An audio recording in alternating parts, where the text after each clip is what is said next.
व्यासं वसिष्ठनप्तारं शक्ते पौत्रमकल्मषं पराशरात्मजं वन्दे शुकतातं तपोनिधिं व्यासाय विष्णुरूपाय व्यासरूपाय विष्णवे நமோ வை பிரம்ம நிதியே வாசிஷ்டாய நமோ நமக. இன்றைக்கி ஸ்ரீ விஷ்ணு சஹஸ்ரநாமத்தில் 5வது திருநாமமான பூதகிருத் அதுக்குள்ள அர்த்தத்தை பார்க்கலாம். இது வரைக்கும் பகவான்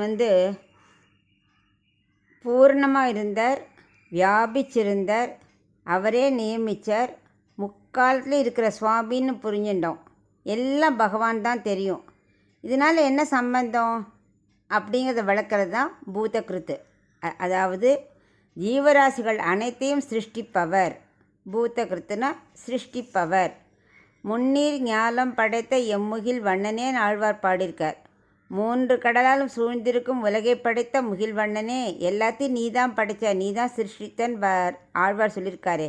ஜகத்தை எல்லாம் படைத்தவரே சுவாமி தானே. அதுதான் பூதகிருத், சிருஷ்டிப்பவர். இதுக்கு ஒரு சின்ன கதை.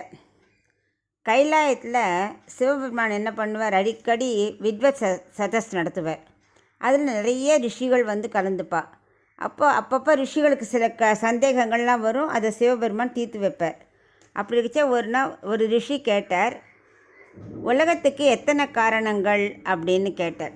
அதாவது ஒவ்வொரு பொருளுக்கும் ஏதாவது ஒரு காரணம் இருக்கு இல்லையா படைக்கணுன்னா, அப்படி படைக்கிறதுக்கு உலகத்தையே படைக்கிறதுக்கு எத்தனை காரணங்கள் அப்படின்னு கேட்டார்.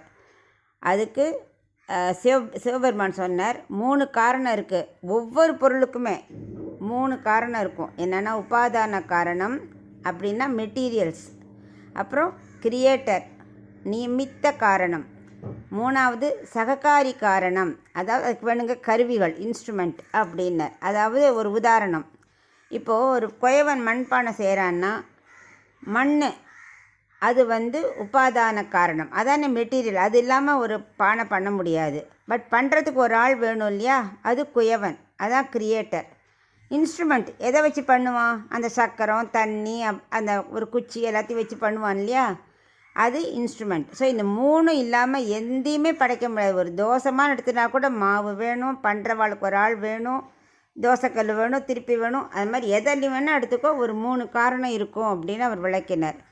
சரி, அப்போ ஒட்டுமொத்த உலகத்துக்கு நாராயணனுக்கு எவ்வளோ காரணம் வேணும், 3 வேணுமோ அப்படின்னு ஒரு ரிஷி கேட்குறா. இல்லை, எல்லாமாவே 3 காரணமும் வேணும். அந்த 3 காரணமும் பகவானே, மூலப்பொருளும் அவரே, படைப்பாளியும் அவரே, அவர் தன்னையே ஒரு கருவியாக கொண்டு படைக்கிறார் அப்படிங்கிறார் சிவன்.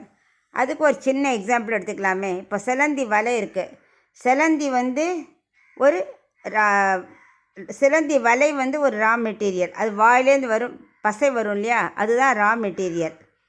கிரியேட்டர் யார், சிலந்தி.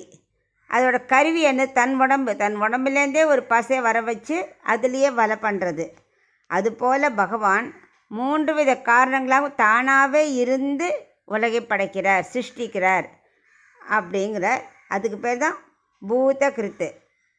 ஸோ நம்மளும் பூதகிருத்தே நமக சொல்லின்னு வந்தோமானா அவர் படைத்த இந்த உலகத்தில் நாம் சந்தோஷமாக இருக்கலாம் அப்படின்னு இது ஒரு அர்த்தம். இன்னொரு உதாரணம் கூட இருக்குது பூதகிருத்துக்கு. கண்ணன் ஆயர்பாடியில் இருக்கும்போது மாடு மேய்க்க தன்னோட கூட சகாக்களோடு போவார் இல்லையா, மாடு கன்று ஃப்ரெண்ட்ஸுகள் எல்லாரோடையும் போவார். அப்படி போச்சு கையில் தயிர் சாத்தெல்லாம் எடுத்துன்னு போவார், புல்லாங்கல் எடுத்துன்னு போவார். எல்லாம் ஒரு ஆயிரக்கணக்கான பாலகர்கள் மாடு கன்றுகள் எல்லாம் போயிட்டு அன்றைக்கி ஒருத்தர் உட்காரச்சு என்ன பண்ணால், அங்கே ஒரு குகை மாதிரி இருந்தது. ஸோ குழந்தைகள்லாம் அதுக்குள்ளே போகணுன்னு ஆசைப்பட்டது. எல்லோரும் போகிற வரைக்கும் அந்த வாயை மூடலை, ஏன்னா அது ஒரு பாம்பு. அந்த கண்ணன் உள்ளே வாயை மூடிடுது. கண்ணனுக்கு தெரிஞ்சு போச்சு இதுதான். அதை கொண்டு வெளியில் எல்லோரும் சாப்பிட உட்காந்து சாப்பிட்டுட்டு இருக்கும்போது பார்த்தா சாப்பிட்டு முடிக்கிறா, சடன்னாக பார்த்தா ஒத்துரிமையே காணோம், கண்ணன் மட்டும்தான் இருக்கார். என்னடா அதுன்னு இப்படி யோசிக்கிறார். தெரிஞ்சு போச்சு அவருக்கு. என்ன ஒரு சங்கல்பத்தால் எல்லாமே தெரிஞ்சுட்டுருவாரே. உடனே பிரம்மலோகத்துக்கு போயிடுறார். இவர் பிரம்மா என்ன பண்ணுறார், இத்தனையும் தூக்கி பிரம்மா அங்கேருந்து பார்க்குறார். கண்ணன் மேலே ஒரு பொறாமை, சிருஷ்டித்தவரே அவர்கிட்ட போய் பொறாமைப்பட்டு ஒரு சின்ன தமோகுண ரஜோகுணம் மேலோங்கி போயிடுத்து. பிரம்மா என்ன பண்ணுறா, இந்த கன்றுகள் மாடு பாலகர்கள் தூக்கி பிரம்மலோகம் போகிறதுக்குள்ளே கண்ணன் அங்கே போய் உட்காந்தாச்சு. அவருக்கு எவ்வளோ நாள் வேணும், இவருக்கு அரட்சணன்னா அவருக்கு அதை விட கம்மியாக போகும். அவர் அங்கே போய் உட்காந்துன்றார். உட்காந்தவொடனே இந்த பிரம்மா வந்தால் காப்பவன் விட மாட்டேங்கிறான். உடனே அங்கேயிருந்து கீழே மறுபடியும் இறங்கி வரதுக்குள்ளே கண்ணன் பார்த்தா கீழே கண்ணன் பாலகர்கள் எல்லோரும் இருக்கா. புரிஞ்சு போச்சு அவருக்கு. உடனே சாட்சாட்டமாக விழுந்து மன்னிப்பு கேட்குறார். அவர் கேட்ட உடனேயே எல்லாம் மறைஞ்சிடுறது. என்ன நடந்தது, இது நடக்கிறதுக்கு 1 வருஷம் ஆகிடுது. என்ன 1 வருஷம் எப்படி, அப்போ 1 வருஷம் பாலகர்கள்லாம் என்ன பண்ணா அப்படின்னா, இல்லை பிரம்மா காலம் அரை நிமிஷங்கிறது இங்கே ஒரு வருஷம் ஆகிடுறது. அந்த 1 வருஷமும் கிருஷ்ணர் என்ன பண்ணார், தானாகவே பாலகர்கள் ஆகின்றார். மாடு கண்ணா ஆனார், புல்லாங்குழல் ஆனார், டிஃபன் பாக்ஸ் ஆனார். எல்லாம் வாத்துக்கு வெள்ளை கண்ணனாகவே அந்தந்த பிள்ளைகளாக மாறிட்டார், அந்தந்த மாடு கண்ணாக மாறிட்டார். இதை கண்டுபிடிச்சதே பலராமன் 6 மாதத்துக்கு அப்புறம். என்ன கண்ணான்னார், பேசாமல் இரு அப்படின்னார்.